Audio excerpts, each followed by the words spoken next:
too sure what the idea was. Maybe it was just to push the Morphling out of that mid lane. I think maybe you can put pressure on as a Shadow Fiend, but I've actually seen the Morphlings in the Morphling versus SF matchup. Like Morphling has such high base damage that you're able to get all those denies because they're actually OG's dodging the lane. They're sending tops and bottom on Morph, and they're putting the troll mid. So they're switching it up a little bit here. So I'm looking at both drafts and I'm seeing very little team fight on both sides. Yes. I think RNG, you know, once they've got like their SF with an item, their team fight looks a little bit better with like Ember, Viper, and SF together.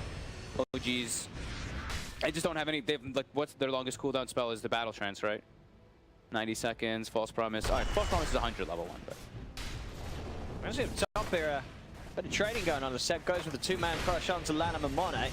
A route onto Monet. Seb's got another crush available. It's a little low HP. Maybe he can get back in onto Lanham. He's trying to sneak around the trees to get to him, but cannot quite do so. Runes are Fu and Flyby will be able to secure the one down bottom, as Noto did try his best to try and fight them off. But overall, though, OG will get the 3 runes. They got the 2 runes top, so 3 runes to start for OG, just the 1 for RNG.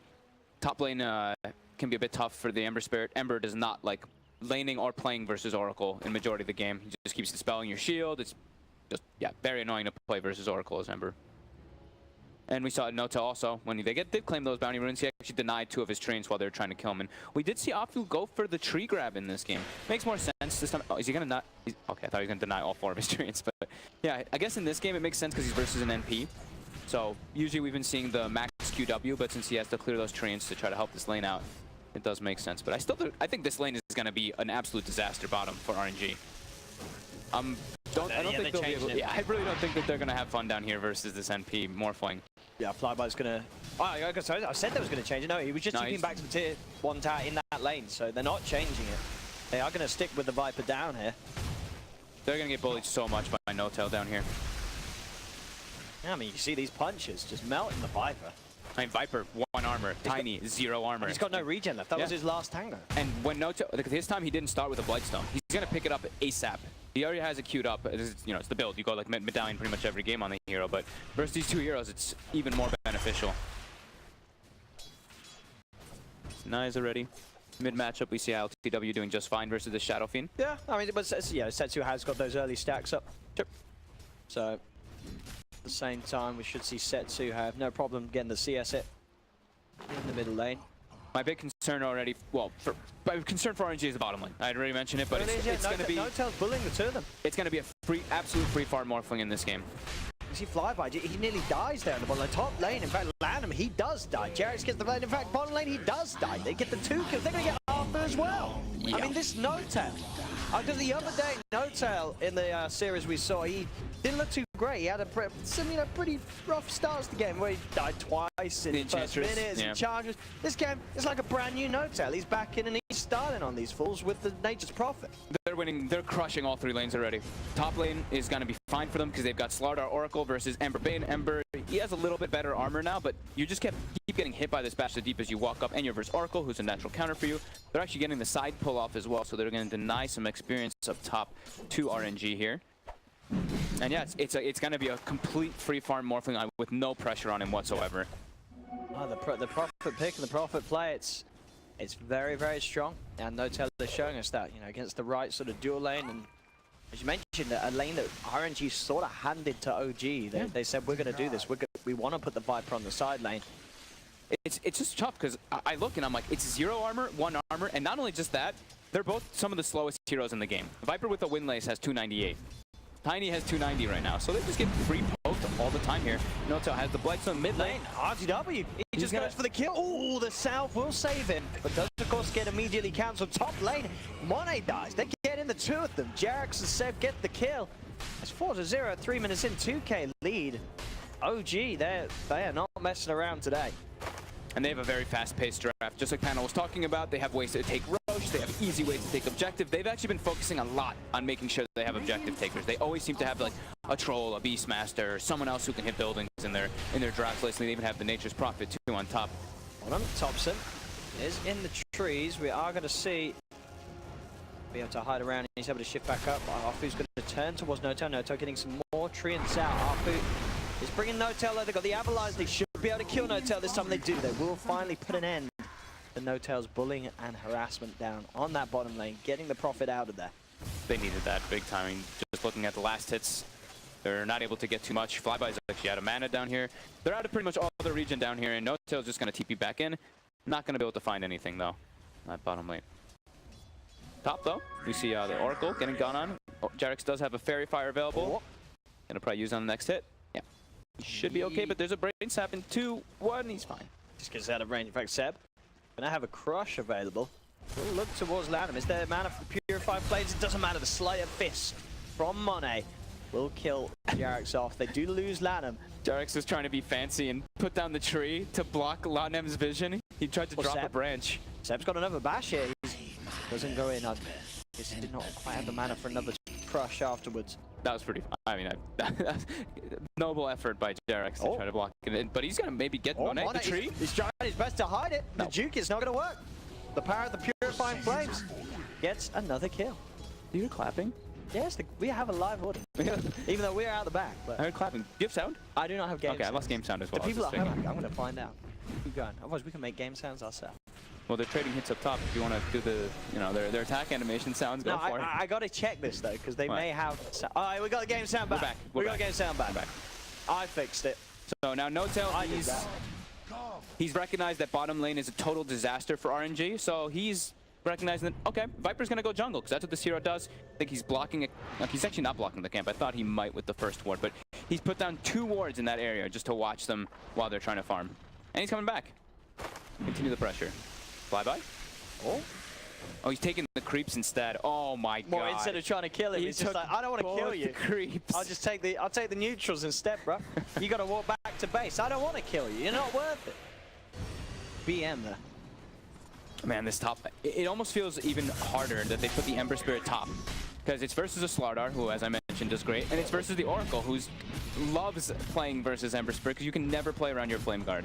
Setsu getting very low here as RTW does go for Platinum. No-Tail's going to TP in. Arfu is there. Make it a little harder for them to get to Setsu. No-Tail's trying to go for it, but he's going to attack the tower. He steps a little too far forward. Another race comes through, and No-Tail will die for that one. Definitely tip No-Tail for that one. You could see the temptation. He really wanted that SF kill, but as soon as the tower started hitting him, he realized he'd done goofed.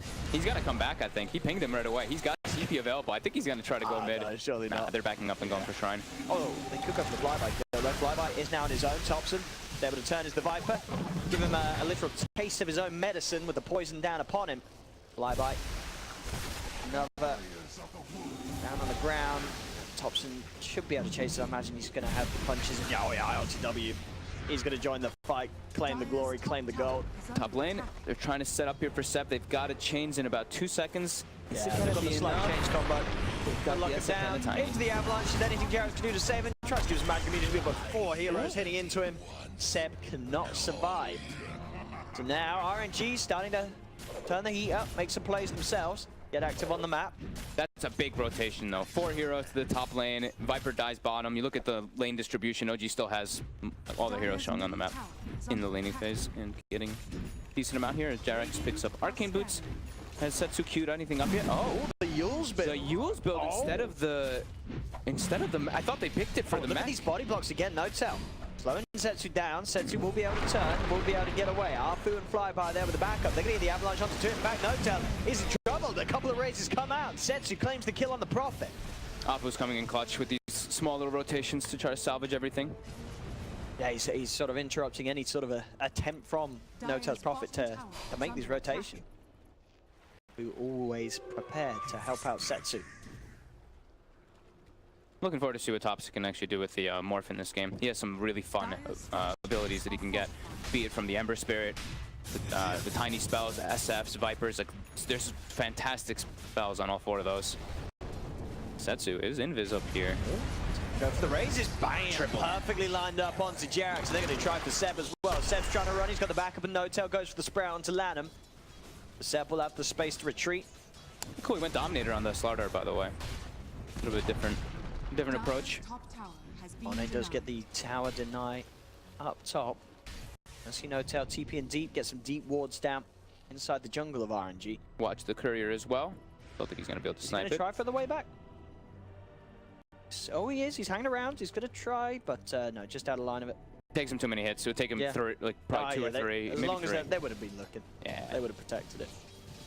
Dire's middle tower is under Still, as you can see, OG's 3 cores at the head and top of the net worth. Thompson's still not getting pressure. That's the big thing. Is RNG, they're not actually able to make any moves themselves right now. They're playing reactionary Dota to what OG is making happen on the map.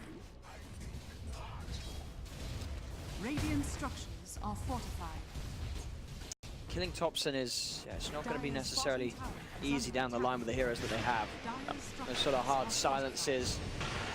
The hardest of lockdown really is a Fiend's Grip from Lanham if he gets the opportunity to do so.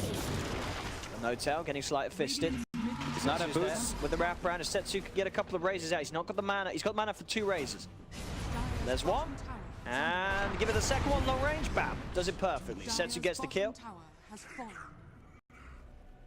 Be able to position themselves with the 2 bounty runes down bottom here. That's the big thing, right? It's just at least trying to get something else out of it, because the kill is okay, but they have to get more because they lost a tower, and I believe ILTW is also hitting on mid. Look at the wards by OG already here. 1, 2, 3, 4, 5 placed down early on, trying to keep that pressure up. Like we mentioned, their draft is about high octane, playing quick. If they can get these 3 tier 1s down, or even 2 tier 1s down, in particular that mid one, they can easily just walk to that Roche pit when they have Slardar level 6. W is going to go for the run in onto Setsu. Setsu's got the haste rune bottled and ready to pop. RNG really they have to keep tabs on when the Slardar, as Slardar, Troll, or Nature's Prophet kind of go missing, because either combination of the heroes can easily go for that Roche play. The Corrosive Haze plus those Treants, or Corrosive Haze plus a Troll, they can try to just look to bring that down. So RNG have to keep tabs on that Roche and have to keep trying to defend these tier 1s, most importantly. This last tier 1. Going to be hard to do so though with ILTW. The wave pushed in and with the back of Jarek's behind him, he has hit 6, so false promises at the ready. All those saves. So getting a bit of space down bottom. He's very close to picking up his 6 as well.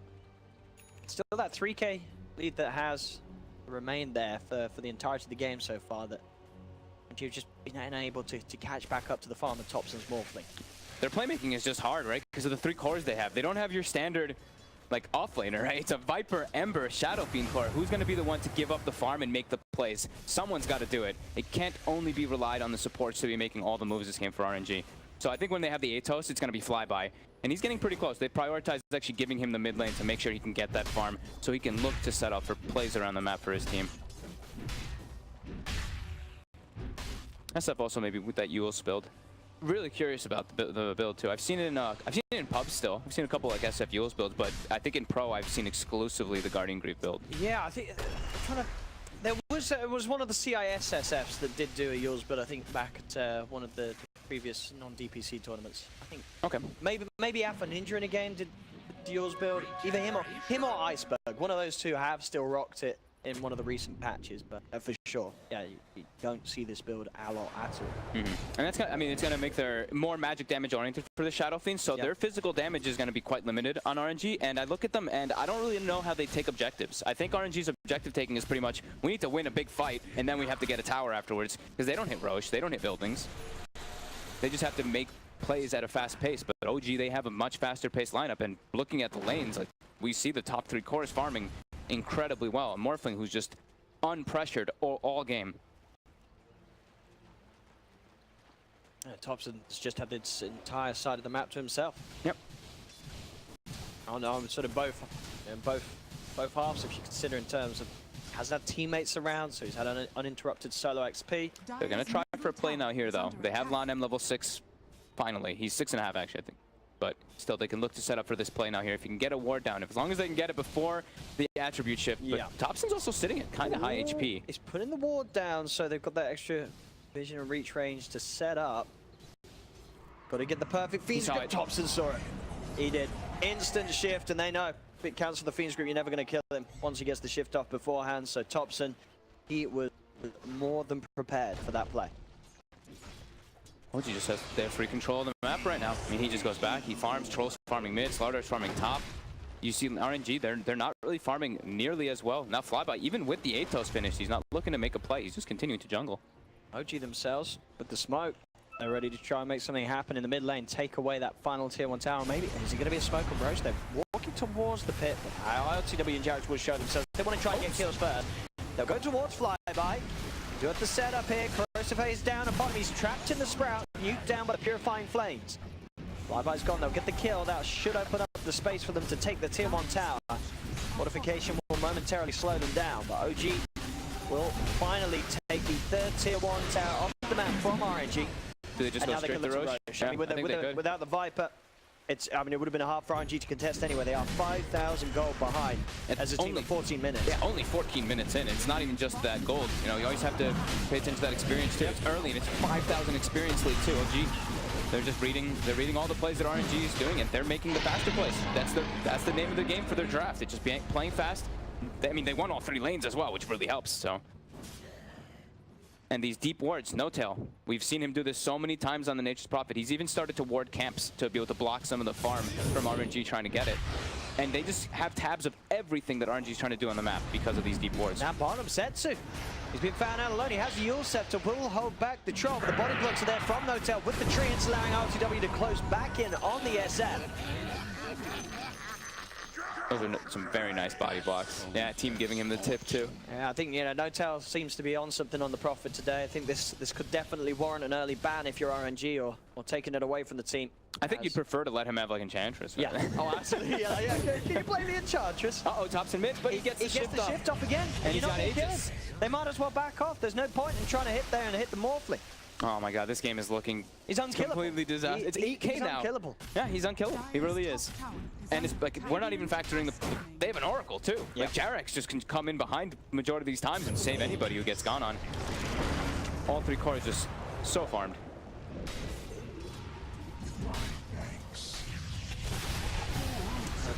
Maybe with this. Slaughter, Viper Strike down as well onto Seb.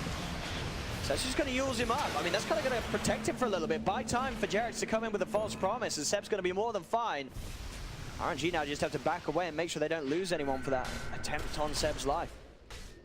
It was unsuccessful. Seb surviving. He's picked up the Ogre Club. Very close to having a BKB. I like this Dominator build on the Slaughter. It makes it very tanky, very beefy. It just like gives you even slight, like, it's pretty hard to get attack speed now, right? You don't really get it based off items too much anymore unless you go like that Midas, and that provides you attack speed as well as your teammates, so. Yes, definitely a nice pickup, and I mean, they've just got like full control. I was talking about how RNG, they don't have ways to take objectives. They lost all 3 lanes, no ways to take objectives either, so look at the 3 towers. 1,800 HP on the top one, 1,732 on the middle one, 1,735 on the bottom. They've done like 100 building damage so far this game. Yeah. Just haven't had the opportunity because of how poor the lanes went and just the nature of their heroes. They haven't, it really feels like they haven't been able to do anything so far, RNG. They've just not managed to successfully coordinate a play, as you say, because they have been constantly playing behind. Yep. And with a lineup where 2 of your cores are a Viper, I mean, all 3 cores, these cores don't play well from behind. Ember, SF, and Viper, especially SF and Viper, these guys, they need to, you know, Viper needs to have a good lane, SF needs to have the ability to catch up with farm in the jungle. You can't do that because of the ward, the controls, the control that OG has over the map. There's nowhere for him to go safely. So it's a very slow game for them. And Thompson, he just goes straight in on the mid lane, looks towards Flyby, will start to shift up on the strength. Eternity Ember Spirit has the backup of Jarex. And of course does still have that Aegis, so he's not too worried at all about any sort of response from RNG. I didn't actually see that Monet went for the full Flame Guard build this game too. I haven't seen any Ember Spirit do this in a long time. I've been seeing the 1-4-1 build every time. Any person Oracle, I'm going to say dispels especially it. against an Oracle. Yeah, that's I mean, it feels very like different. you're putting more points in a skill that isn't going to do anything. It just gets dispelled just- immediately. They're jumping forward though. They're actually able to find Jarex. Okay, Seth pops the BKB. He's got the Corrosive Haze out onto Arfu. RTW comes around as well. That'll be the Tiny down, and OG now they're ready to look for more to sprout off the 2 of them. Seb's able to get in position for the 2-man crush. That'll be Setsu dead. Monet pops the Sleight of Fist. He does have a remnant now to get back towards the tier 2 tower. Chase will be on. Adaptive strike out onto the Ember Spirit. RTW gets the slow onto Flyby. Hobson seeing if he can poke any further, but will back off. Seb nearly dying to the tower there, but he's got that regen off the helm of the Dominator. Might get picked Jump here. forward, Monet gets the Sleight of Fist, and he's got the kill. Big one there for Monet. 600 gold for the Ember Spirit. As RNG will be able to at least pick up something off the back of that trade, but still not nearly enough to swing the game or slow the game down, as OG do continue to maintain that very, very large lead. And jeez, double BKB at the 18-minute mark already. Wow, what happened there? Win probability. Wait, what the hell happened at that What one? the hell happened there? Did they even get first blood? No, I don't think so. They lost 2 heroes right away at the beginning, didn't they? I think that's the servers again, isn't it? Maybe it liked the. I guess it liked the last pick, Shadow Fiend, I guess so. but it does not seem to be working out at all for Not RNG. Nothing went to plan at the start.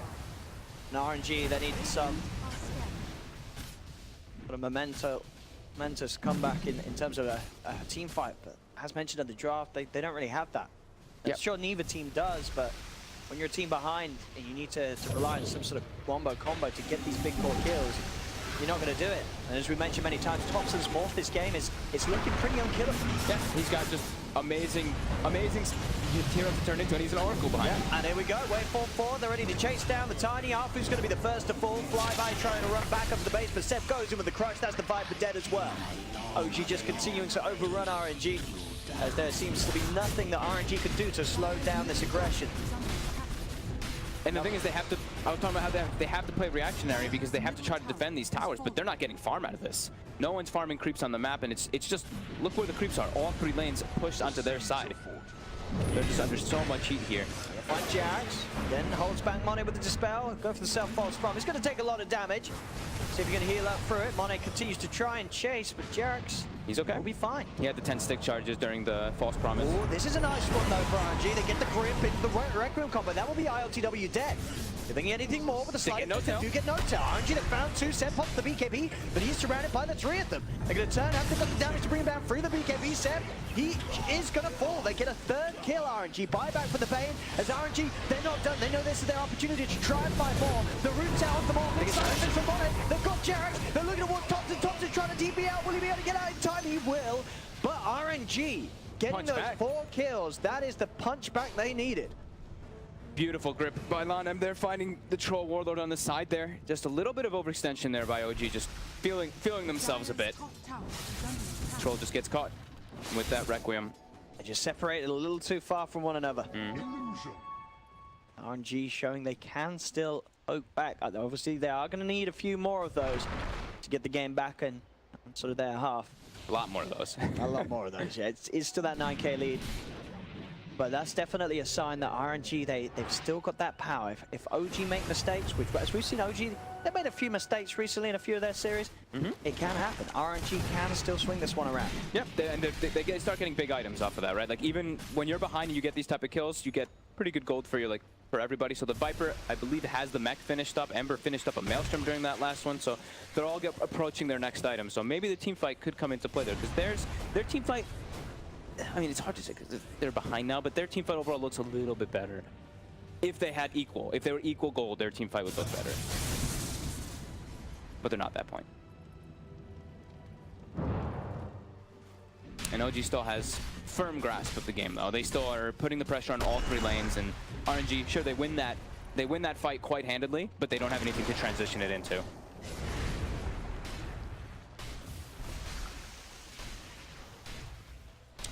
OG back as for inside the jungle of RNG, making it hard for RNG to come out of the map. Bye-bye, we'll have a bit of a poke on ILTW. The space is there for Monet at least. They're controlling the RNG jungle, waiting for that next Roche. Yeah. How long is the spawn? It is a long one. Keep the game going. Hold it at this point, OG. Tail working on leveling up his Necro books. Spamming Wrath of Nature every time the CD is up to keep that lane pressure going on, so RNG can't come out and actually find any type of pickups. They're just allowing their cores to farm a little bit more on the side of OG.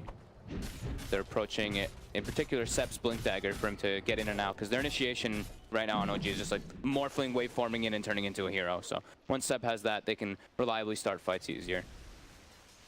I believe SF, as Setsu does have the full BKB now, so a bit safer.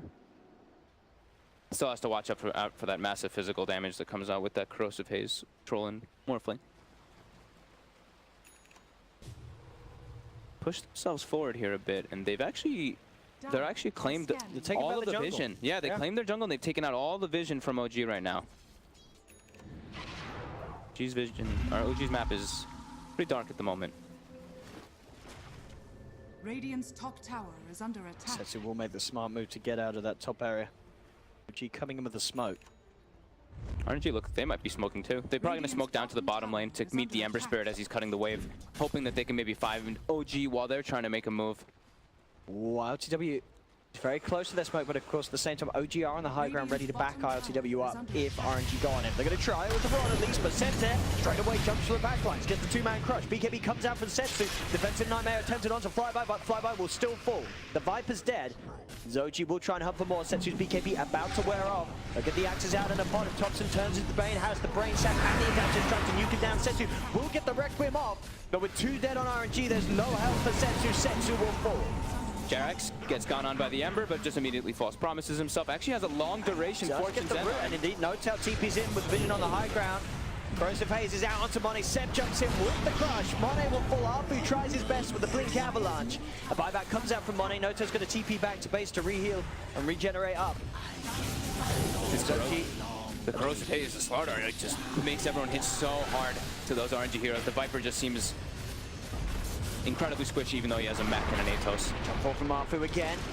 The Avalanche, Notel holds Monet in place. Seb's going to be there with a follow-up. Jumps in with a crush. Monet, he's got to try and get himself out of it. He's got a sleight of fist. Does he have a remnant? He's going to get stunned by the adaptive strike. Monet is dead. 75 seconds without the Ember Spirit. Where did he throw the... Did he remnant on top of himself? Because he threw the remnant. I think he did it on top of himself. Dire's middle tower. Either way, he was not getting out of there. Notel, he will not get out of there either. They saved the racks at least. They do manage to push OG back, but OG continuing to just inch that little further forward in terms of the lead. 15k net worth and a big loss for the gold of Monet there as he dies back. Yeah, and they claim their 4 bounty runes as well for OG, so yeah, they're still cruising, and it's not like now they don't have anything to do. Roche is up, so now they back up and they'll be able to claim that objective very quickly with their 3 cores. Very, very quickly. Yeah. Slaughter. Hoping we'd see this hero come back after they change the Bash to the Deep.